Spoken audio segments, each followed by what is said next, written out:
The following program was made possible by the generosity of those who have determined to hold fast to the true Roman Catholic religion, as expounded by the Roman Catholic Church before the disasters of Vatican II and the so-called New Mass.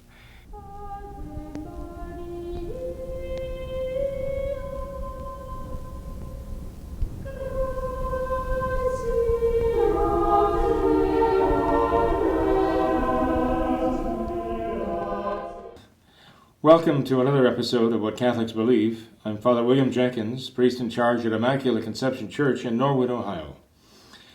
And in the past, I've talked from an apologetics point of view about the false doctrines of Scripture alone being all the source of revelation and the fount of revelation, and that we are saved by faith alone.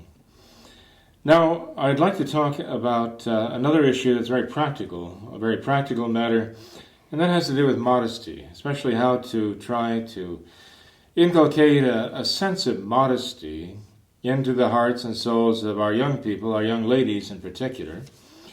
I've been talking to a number of moms, or I should say, a number of moms have been speaking with me, and I've been listening to what they had to say, and appreciating more and more the difficulties they have in trying to raise modest children, especially modest girls in the world today.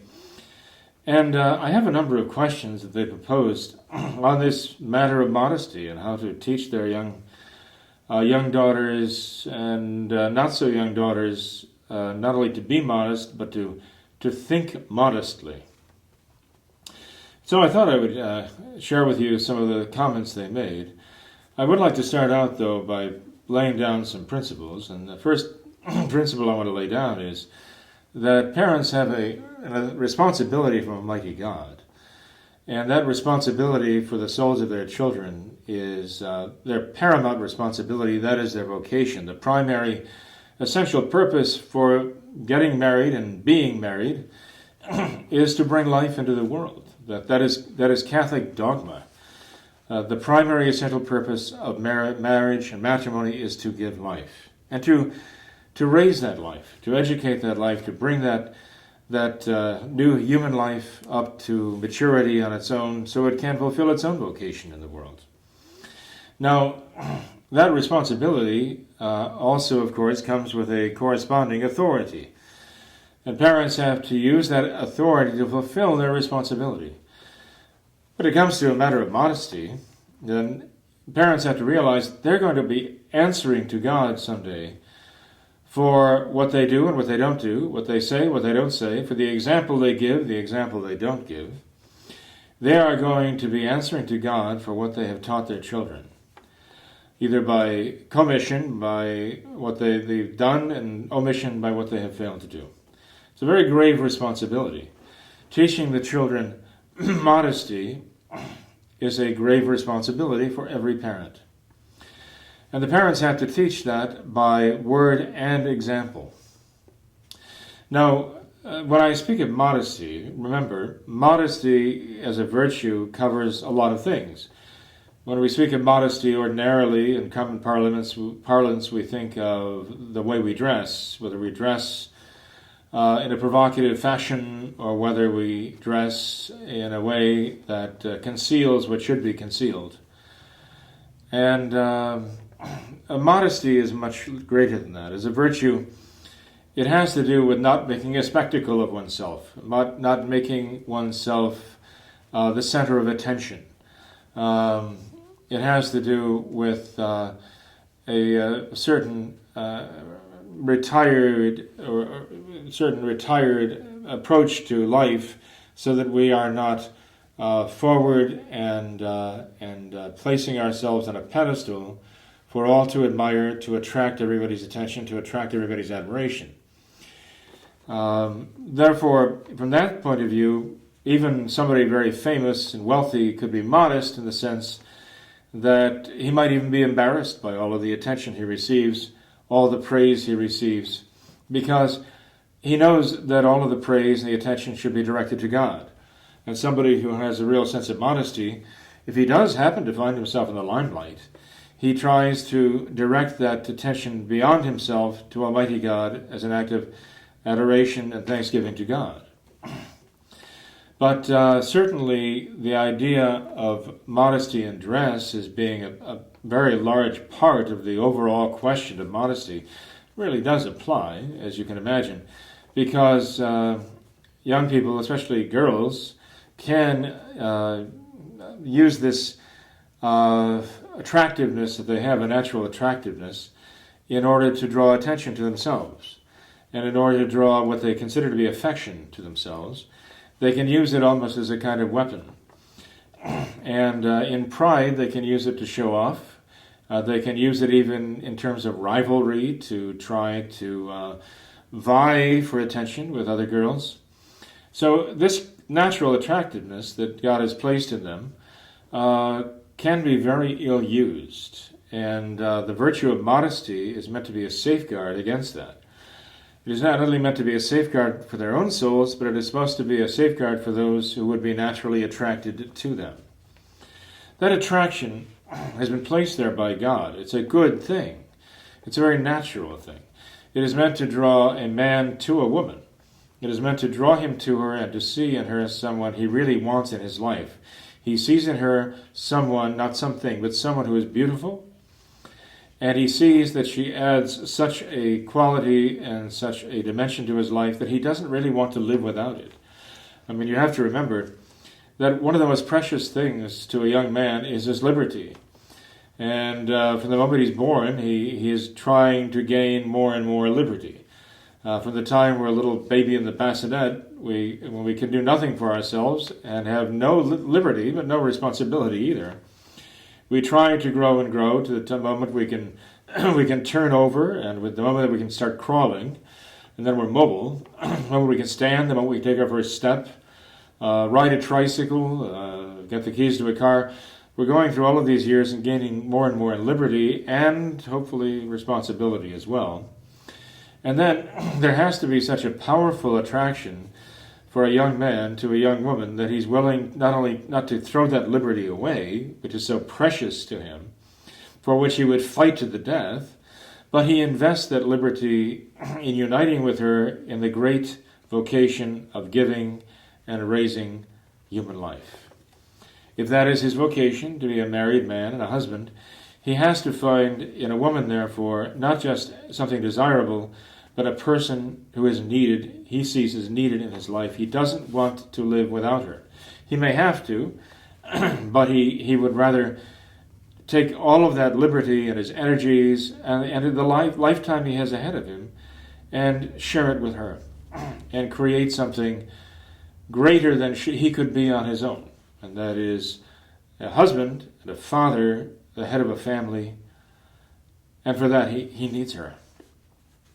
He finds a woman he loves on all levels, intellectually and emotionally and physically. He finds her attractive, but above all, hopefully, spiritually, he finds in her a certain quality that he knows is calculated or is designed to bring the best out of him, to make him the best man he can be, to help him to become the best father he can be, the best husband he can be, the best Christian gentleman he can be, the best Catholic he can be. He wants a woman who can do this for him.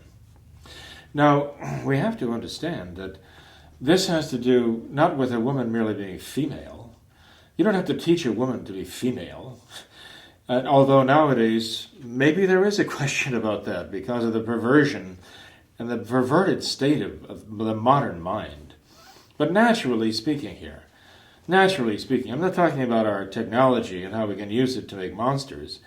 I'm talking, and I use the monster in the sense of the monstrari. Monstrari, a lot meaning kind of a showpiece, kind of a something you put on display because it is just something so unusual and out of the ordinary and unnatural. I mean monster in that sense, a showpiece. I'm talking about what is natural in the world as God created it. And as God created it, we find that what is natural and normal is male and female. And they don't have to be trained or taught to be male and female. They are male and female. And this is God's design. And what you do have to teach a girl is not to be female. What you have to teach her is to be feminine. To be feminine. This is something psychological. This is something of the human soul, to be feminine. is a quality of soul. It's even a quality of, a quality of spirit. And it affects the mind, the intellect, the will, the power of loving. It enables her to know as a woman knows, to understand as a woman understands, to love as a woman loves. Because that's what a man really wants. That's what he really needs. He doesn't just want, there are friendships among men where men, quote unquote, love men as friends. And that's fine. That's perfectly normal. The Greeks had 4 different words for love to express the love of friendship as opposed to the love of, let's say, another spiritually, as we would love God, and a love that would bind a man and a woman together. And the love that binds a man and a woman together, though, is the fact that a man loves as a man loves, and a woman loves as a woman loves. A woman wants a man to love her as a man loves a woman, and a man wants a woman to love him as a woman loves a man. There's a special love that God has designed to draw them together and to bind them together, and to make their relationship, their mutual loving relationship, fruitful in bringing forth a new human life, like a whole world, a new creation, a new soul in God's image and likeness, for which he not only will have to invest his creative power, but for which he will have to die, for which he will have to suffer for the sins of that new soul.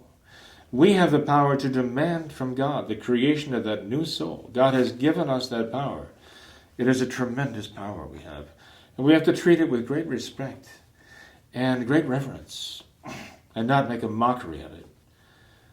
Treat it as a plaything for our own amusement, as so many do today. So a woman, as she's becoming a woman, has to come to appreciate the meaning of what it is to be feminine, not just female.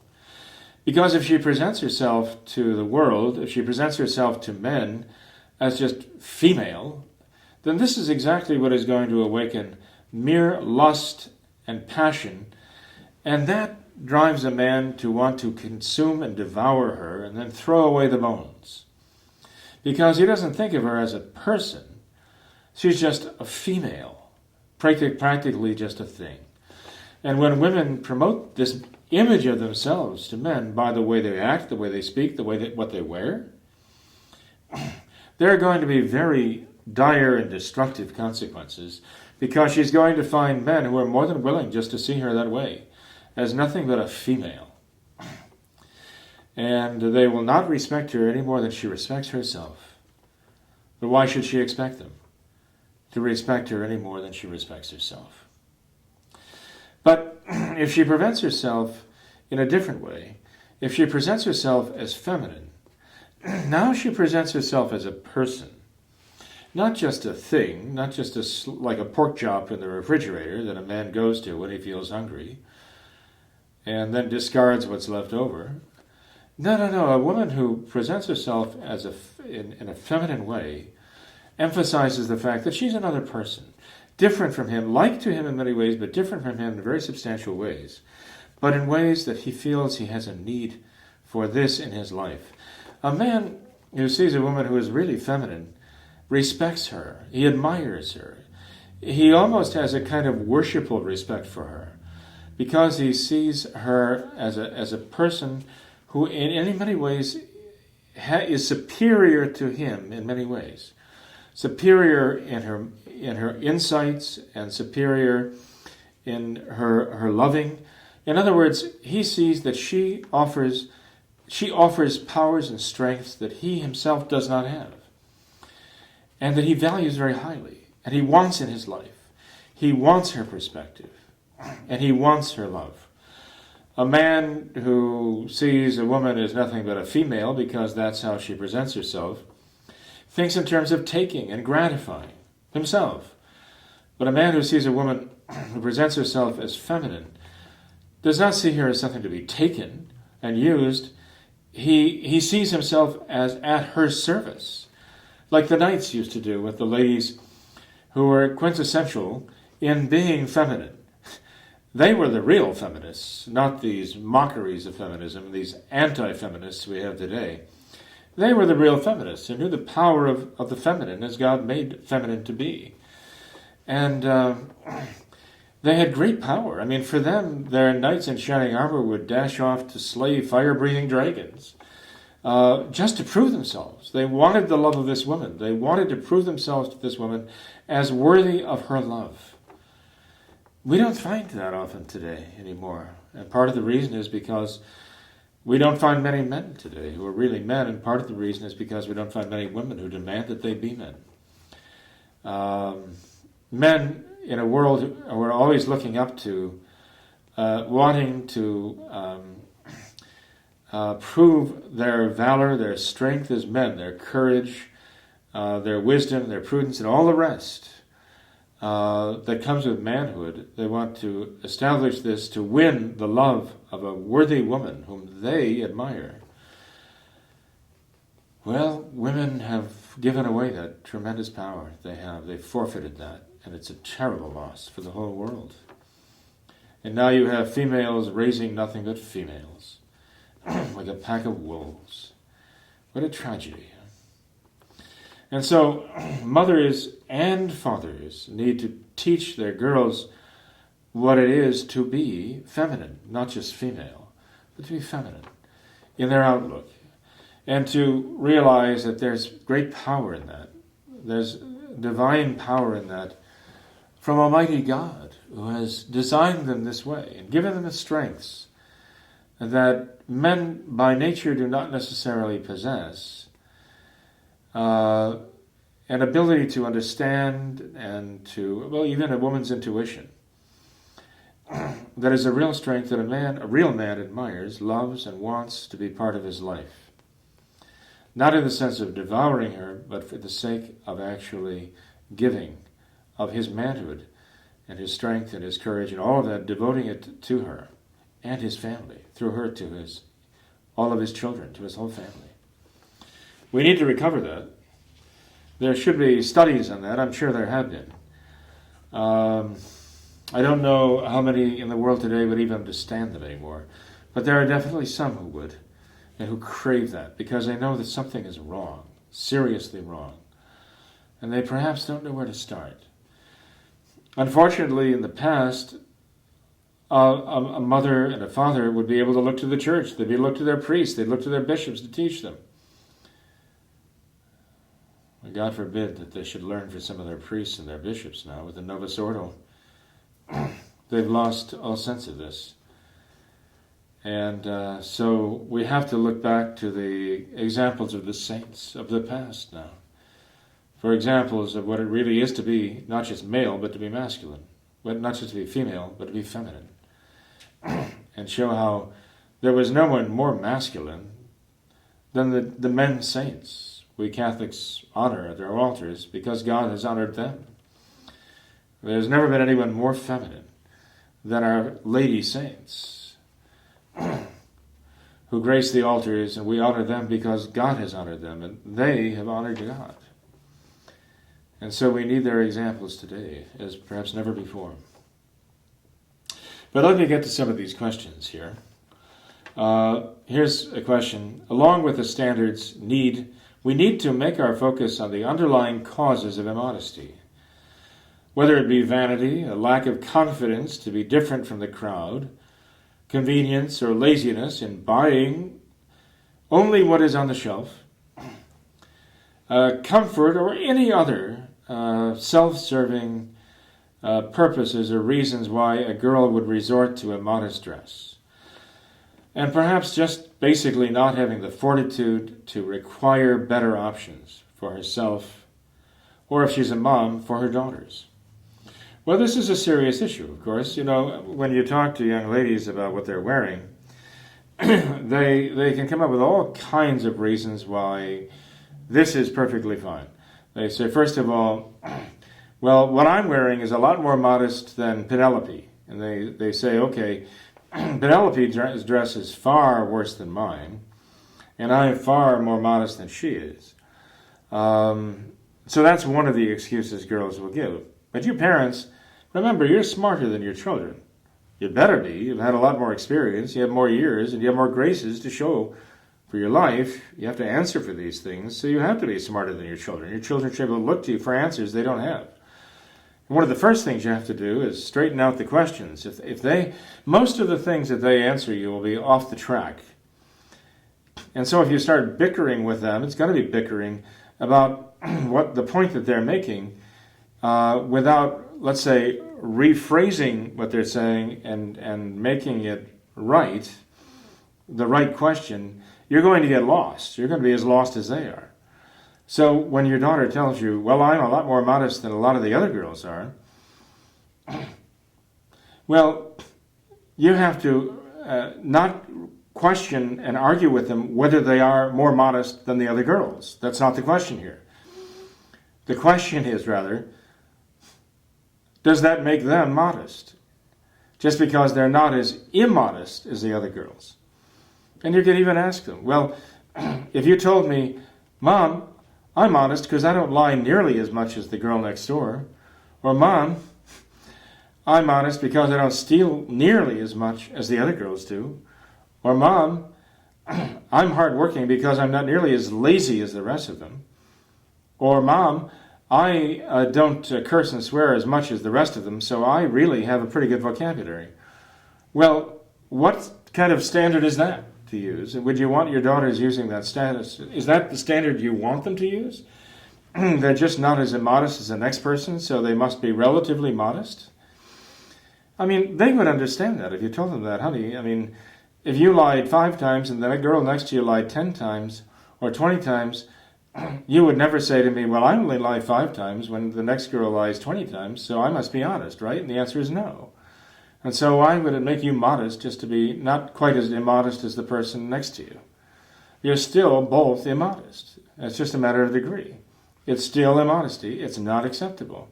That's not a good answer, okay?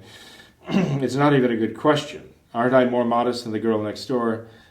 You say, what you're really saying is, aren't I less immodest than the girl next door? And the answer is, maybe so, but you're still immodest, by your own admission. Now, there are other things too. In this question, they talk about vanity, girls wanting to show off. I mean, St. Teresa of the Child Jesus writes about her early childhood. She even talks about the day when she was 5 years old. She said she thought of herself as being very pretty and very attractive, and people would compliment her about how pretty she was, and it went to her head at the age of 5. And she said she liked to be kind of daring in those days and have bare arms. Now, you talk about that these days, and people laugh at you, and people would laugh at her. But the fact is, in those days, that was not usual for women to go around with bare arms. It was considered to be a little edgy and provocative. And even as a 5-year-old, she liked to walk around with her sleeves up here and showing her arms because she thought that offered a little view of more flesh than you'd see in your standard girl. And she said her mother would never tolerate that. Her mother rebuked her and would not let up on that, would not give in, and insisted that she dress properly. And later on, so even St. Teresa of Lisieux says she is so grateful to her mother after that for having refused to give in to that vanity on her part, because St. Teresa realized it wasn't really an issue of whether her sleeve came to here or here or here or here or here. It was a question of the vanity behind it. She, as a little girl, had that vanity. And she thanked her mother for not giving into it, because she said if her mother had allowed her to be vain and stoked her vanity, that she could have wound up going to hell. St. Teresa of the Child Jesus, one who the Pope who canonized her called the greatest saint of modern times, says that if it weren't for this issue and her mother's steadfast opposition to and would not giving into that little bit of vanity on her part, that she could easily have gone to hell. We need to keep that in mind. If vanity is the reason, we need to identify it. And in identifying it, we need to make sure that the girls aren't using their bodies as bait. That's what vanity is. For the men, that's what it is. Don't let them do that. Or even fear. This question asks, are they fearful of not blending in with the crowd? Well, again, you have a very important point to make to your girls here and say, sweetheart, you're telling me you have to wear these clothes to blend in with the others. honey, I don't want you to blend in with the others. I'm afraid of you blending in with the others. I don't want you to want just to blend in with the others. There are certain things you have to get used to. You cannot blend in with each other, and if you do, if they go to hell, you'll go to hell with them. Now, this is wrong. You have got to get used to the idea right now that there are certain ways you have to be different, and you have to be strong enough to be different, and be different without apologies, and be different without fear, and be different without embarrassment. To be actually glad and thankful to God you are and can be different in the things that God himself wants you to be different in. So, again, parents who just listen to these excuses from the girls and just either agree or just give in are encouraging the girls something that will eventually cause an enormous amount of damage in their souls. They're teaching them things they don't want the girls to learn. That, above all, blend in. Above all, go along. Above all, go along to get along and to be accepted. That is the one thing that you have to have foremost in your mind. That's the last thing you want to be in their mind. Again, convenience, laziness, comfort. Again, here you go. Do you want your girls to be growing up with the idea that comfort is the only thing that matters? Well, there are some people that say, I'm more comfortable not wearing anything, they might say. Okay, is that what matters? There are people who have all kinds of ideas of what comfort means. Is that the absolute value? Do you want to endorse that way of thinking in your girls, that comfort is the one thing that matters to you when you dress? Or do anything else, for that matter? God forbid. You'd be raising girls who are totally unmarriable, who should never become mothers themselves. You're raising girls who are just like accidents waiting to happen, train wrecks in the very process of happening. And you're going to live to regret this in very short order if you endorse these ways of thinking in your daughters' minds. Remember, when you're talking about a question of hem length or sleeve length or whatever else, you're not talking about fabric, you're talking about the fabric of their minds. You're talking about how they think, you're talking about their mentality, their mind, their virtues, their attitude. That's what you're addressing. You're trying to give them a number of principles to live by. So it's not really about merely a matter of a half inch here or there, although that can be very significant. It's a matter of giving them to understand a fundamental principle and reality of right and wrong here. Now, there are other questions here. What about the argument that modesty is an attitude, and that it is most important to have an interior modesty? In other words, a girl who says, Mom, yes, okay, I'm wearing these clothes, but in my heart of hearts, I'm very modest, okay? I respect myself, and I demand that others respect me. And if I wear these clothes, it does not indicate in any way a fact that I am not modest, because modesty is like a disposition of the soul and a mentality, and I have the mentality of modesty. Well, I don't know how many girls come out with that, but nowadays it's possible that girls came up with that idea. I mean, after all, the Novus Ordo made the changes and said, well, let's not expect them to do this and expect them to dress well when they come to church, because after all, it's what's inside. It's their soul that counts. We can't judge them when they come in shorts and flip-flops to church. We can't emphasize that as though that were the primary concern we have about how they dress. It's what's in their souls, and God knows what that is. So as long as they come, let them come any way they want. It's a come-as-you-are party at the Novus Ordo. We don't judge. So I wouldn't be surprised to find even young girls using that argument, because it's been floating around with the Novus Ordo for years and years. And you go to a Novus Ordo liturgy, which I hope and pray you don't, but if you do, you're going to find it's a real zoo of what people wear and don't wear and how they dress. They wouldn't even go to a party down the block wearing some of this stuff.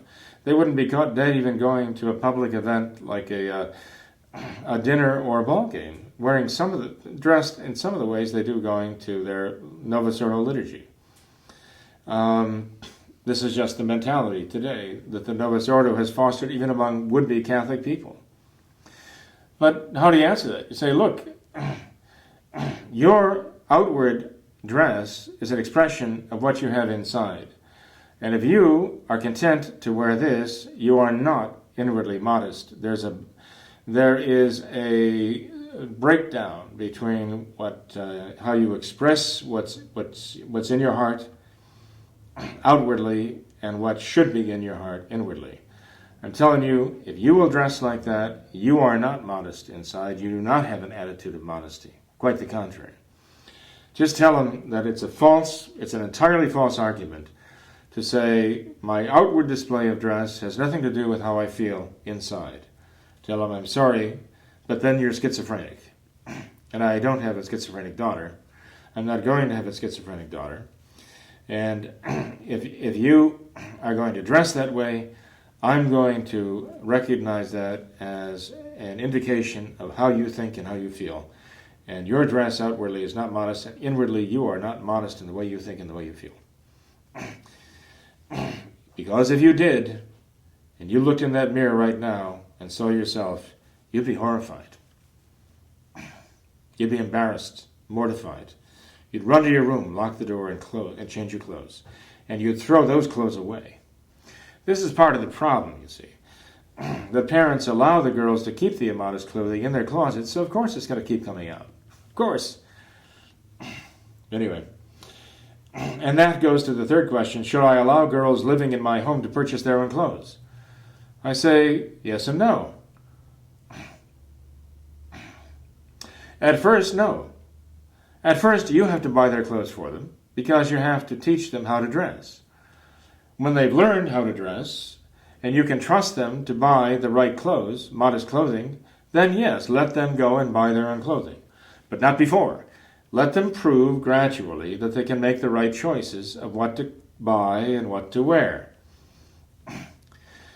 And then, when you can trust them to make the right choices and choose modest clothing, and that's what they're going to buy, that's what they're going to bring home, that's what they're going to hang in their closet, and that's what they're going to put on, then let them do that more and more.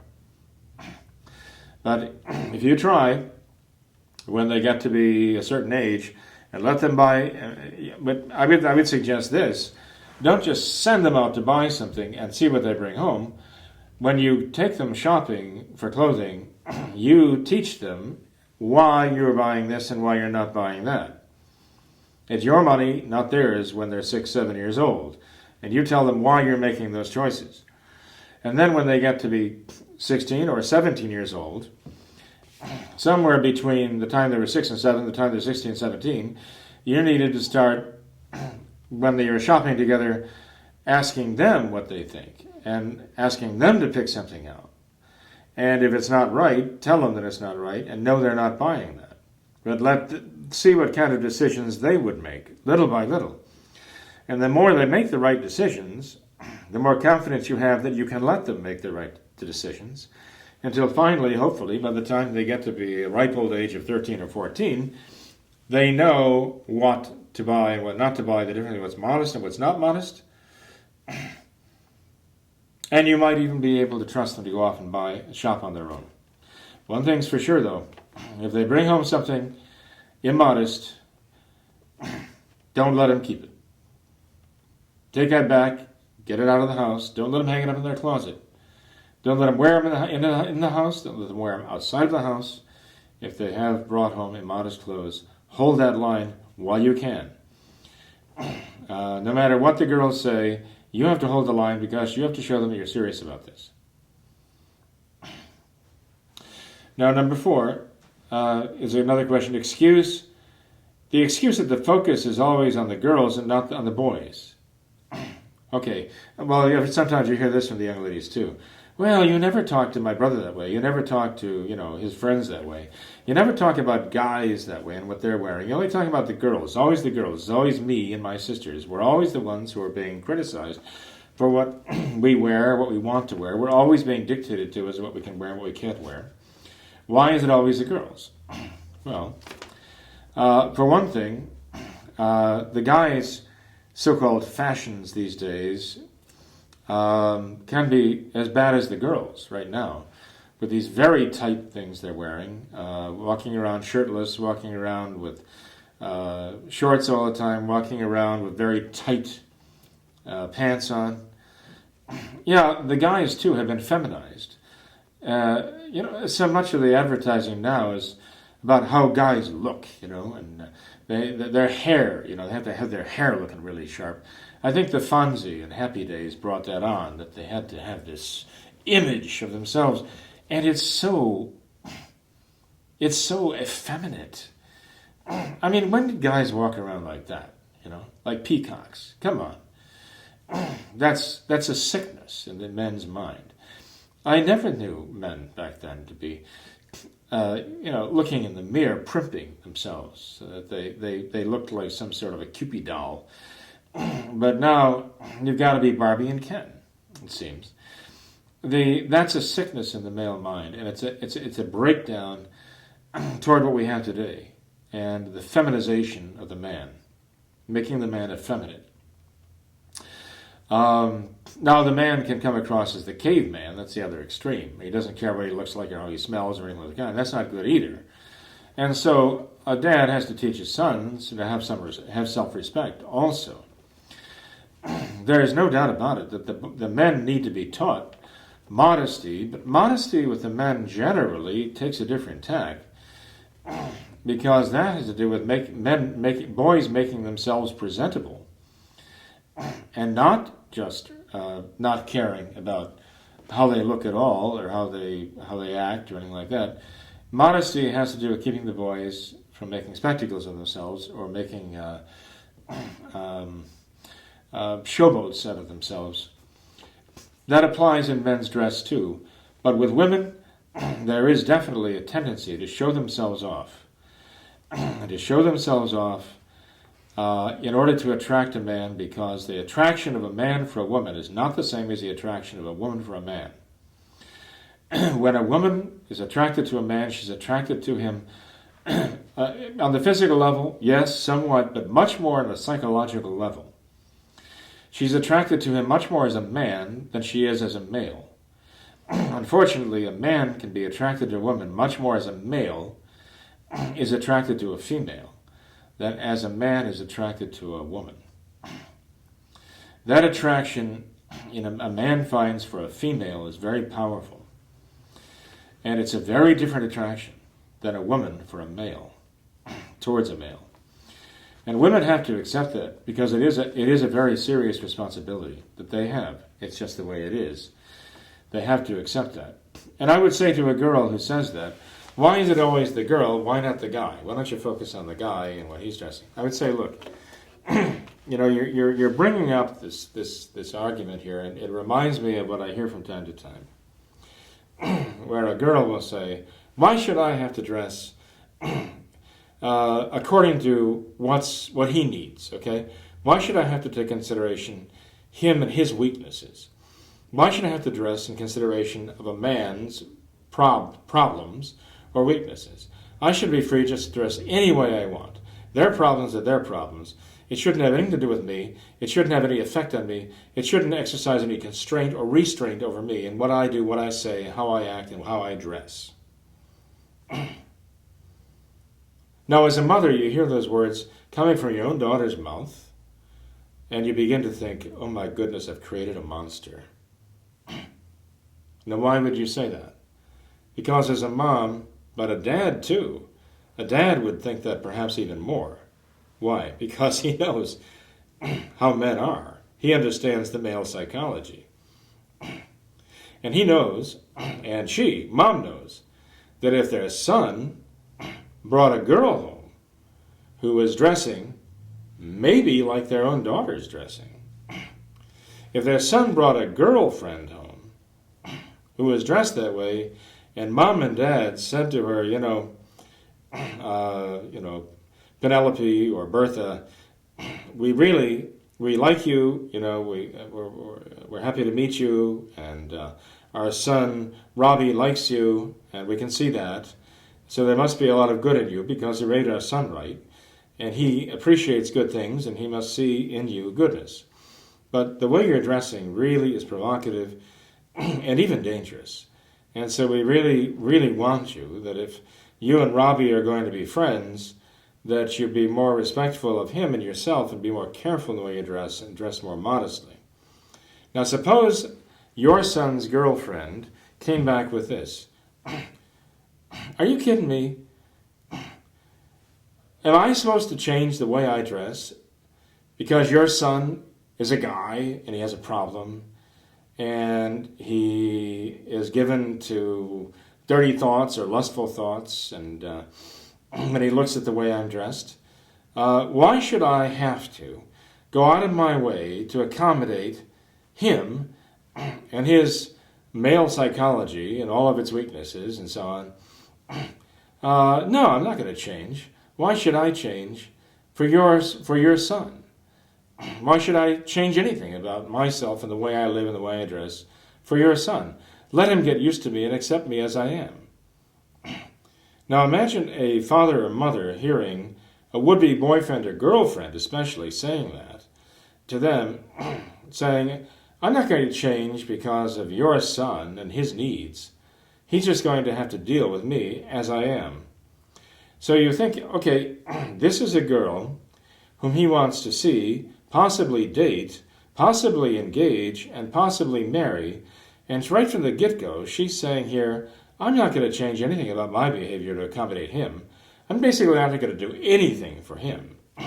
He's going to have to deal with me, and that's the way it is. She has shown not only a complete lack of a sense of modesty, she doesn't even know the meaning of love. Because love appreciates the other person and the things and how they affect them, and how things they do and they say and wear affect the other person. And because they love that other person, they will do nothing to hurt that other person. And they will go miles out of their way rather than hurt or offend or tempt the other person. Because they respect this other person not just as a piece of meat, as a body, they respect this other person as a person. And the girl respects the boy as a boy. The woman respects the man as a man. And she has a certain consideration for him. If she found that she was exercising a bad influence and having a bad effect on him by what she was doing, if she loved him, she would definitely change. She would want to change. She wouldn't have this spiteful and spiteful attitude, saying, how dare you want me to change the way I dress because your son might find me provocative, dressing like a streetwalker. That's his problem. No, I'll tell you, I would say this, if he continues seeing her, it is his problem. She is his problem. Even he, the boy, should say, man, with an attitude like that, I wouldn't want to be anywhere around a woman like this. Certainly would never think of marrying anybody like this. So why would he even want to be, what kind of friendship of that is that? You as a parent would be horrified to hear a girlfriend or even a boyfriend of one of your children with an attitude like that. So if your own daughter is expressing that attitude about the way she dresses, why should I have to dress any differently because these boys look at me this way? She's got a very serious problem of selfishness and pride and arrogance and obstinacy, stubbornness. And any boy who dares getting emotionally involved with her is going to hurt her very badly and is going to get hurt very badly too. Because the way she's presenting herself, she has no respect for him. And the only kind of boy who'd be attracted to that is a boy who has no respect for her. So you parents, be on the lookout for that attitude, even in your own daughters. Well, I'll tell you what, there's quite a bit more here. I've already gone a ways down. The best thing to do, I think, is to save the rest of these, to save the rest of these questions for a little later. Let me, as I look at number 5 here, let me just take number 5, and then this will be exactly the halfway point in the questions I have here. So I'm going to do a part 2 later on. And number 5 is this: to get our young girls to dress modestly seems attainable, especially with the support of other moms. But is trying to turn that around with our older girls too big a task and risking hurting our relationship with them? So there are actually 2 questions here. One is, to get the younger girls dressing modestly, yes, we can work on this. We can begin forming modesty in their minds, their hearts, their souls right now. We will not allow our 2-year-olds to run around in skimpy outfits and then expect that by 5 or 6 they're going to have a sense of modesty. Modesty is a habit. Even before they understand what modesty is, you teach them what modesty feels like, what modesty looks like, even when they're 2 and 3-year-olds. You have to teach them this. You can't let them run around exposed to the world when they're 2, 3, 4 years old and then suddenly try to put clothes on them when they get to be 7, 8, 9, 10 years old. They have to learn the habit of modesty, a sense of modesty in the brain. This happens long before they reach the age of reason. So, yes, with younger girls, they can be taught a sense of modesty. And you need other moms that you associate with who have other children your child associates with to support you in this. So that you don't have a girl coming along who might be 9 or 10 saying, but Penelope's mom says it's okay, and Bertha dresses like that, and that's perfectly okay, Mom. I mean, why are you so different?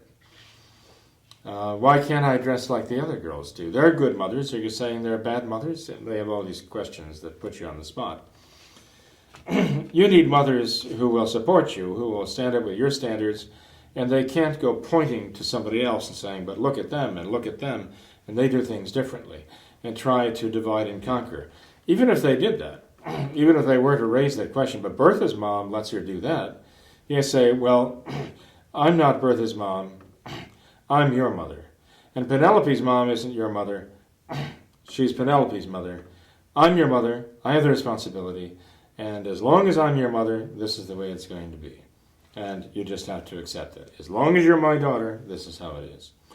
It's an opportunity, it's a teaching moment to tell them the facts of life here, okay?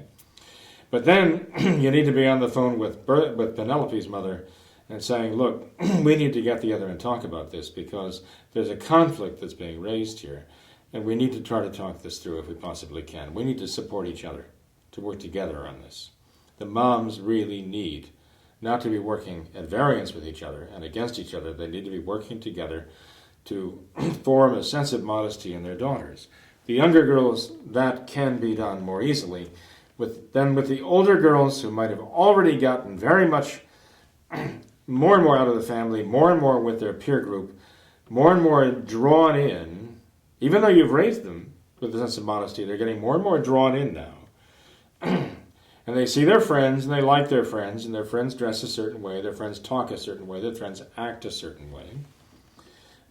And their standards are beginning to slip, your own daughters. And so they've liberalized, and they've gone the way of all flesh, unfortunately, in this. And how do you draw them back? Well, this lady, this dear soul who asked this question, is in a situation where she fears being too demanding of her older daughters because she fears she'll destroy their relationship with each other. And it's very hard, once the barn door is open and the horse is out of the barn, to get them all back in the barn or get the toothpaste back in the tube. Once you've allowed them to go a certain path, way down that path of immodesty, how do you suddenly say, honey, for the last 3 years we've let you do this and we were wrong, and now we have to insist that you change your wardrobe, throw away the things that you've been wearing all these last 3 years. We're going to take you out on a shopping expedition to buy all new, modest clothing, and you're going to have to change all of that with all your friends. That's very hard to retrieve the situation after that. But that's where you really have to be able to sit down with your daughters and have such a close relationship with them, and have such a love for them, and on their part, a respect for you, that you can talk to them. They will listen to you. They do care about what you think. They do care, even if they don't agree and they don't see your point. If they see it's important to you and that you feel responsible for this, and they're wounding you for this, they will not want to wound you if they love you. And they will at least try to begin to think about the eventuality of hopefully making a beginning to accommodate your wishes. In other words, you'll be winning them back. And it might not happen overnight, but you'll be winning them back by now giving them an understanding that they might not have had before. And that is rekindling in them, or giving them for the first time, the sense of modesty that they either never had or that they had and you see them losing. You're trying to rekindle that sense of modesty in them that is being stolen from them, essentially, by their relationships and trying to get along with others. And that's hard to do. But beyond all of that, you have to pray. You have to pray seriously. Obviously, as a given, you have to speak words of wisdom to them in a loving way, in a gentle, in a very firm way. Not making it a contest of wills, but a matter of love. Their love for you and your common love for God. That's how all of this has to be couched in those terms. And you need to set the example for them of modesty. And what you buy for yourself, what you'll allow yourself to wear. And even how you react to what others wear around you and your daughter. You need to set that example for them, how they should be thinking.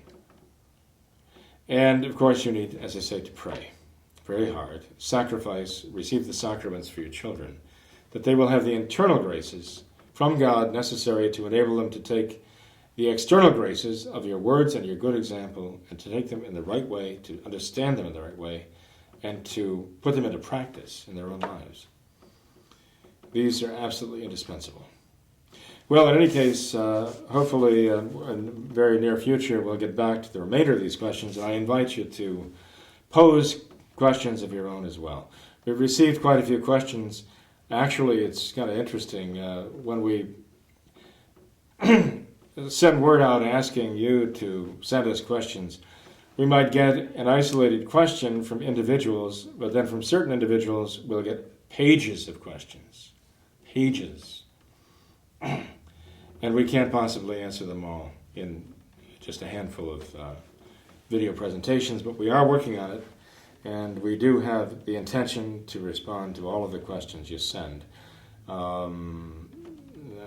assuming that the Last Judgment doesn't come too soon. We'll be able to get to them all, and you are patient. But may God bless you all, and I'll talk to you again next time about what remains here on the sheet and other questions you send in. Good night.